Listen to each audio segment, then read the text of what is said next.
Pesawat perintis hilang kontak di area tebing, warga dengar suara dentuman keras.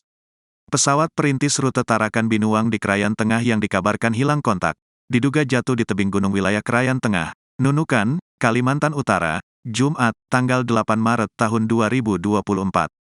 Pesawat perintis bernama PKSNE Type Pilatus PC-6 Smart Air yang hilang kontak tersebut, dilaporkan berangkat dari runway Bandara Juwata Tarakan menuju Desa Binuang, Krayan Tengah. Pesawat perintis tersebut membawa sembako yang masuk dalam program subsidi ongkos angkut, SOA, barang. Kapolsek Krayan Selatan, Ibda Andi Irwan mengatakan, dirinya mendapat informasi warga sekitar lokasi kejadian bahwa sempat mendengar dentuman keras di tebing gunung sekira pukul 10 WITA.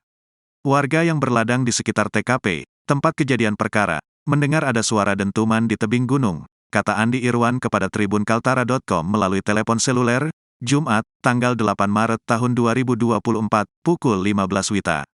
Kendati begitu, Andi Irwan belum mengetahui pasti perihal dentuman yang didengar warga akibat jatuhnya pesawat perintis tersebut. Dia mengaku telah perintahkan 4 personel Polsek Krayan Selatan menuju lokasi kejadian yang dimaksud oleh warga. Soal dentuman di tebing gunung sudah biasa warga dengar.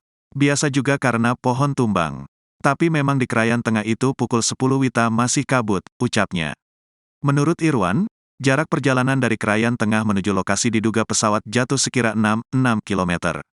Personel Polsek pakai sepeda motor jenis trail karena medan jalan di sana gunung. Ditambah jaringan internet susah, begitu juga jaringan telepon, hanya titik tertentu saja. Jadi saya masih menunggu laporan dari personel kami yang sedang dalam perjalanan, ujarnya.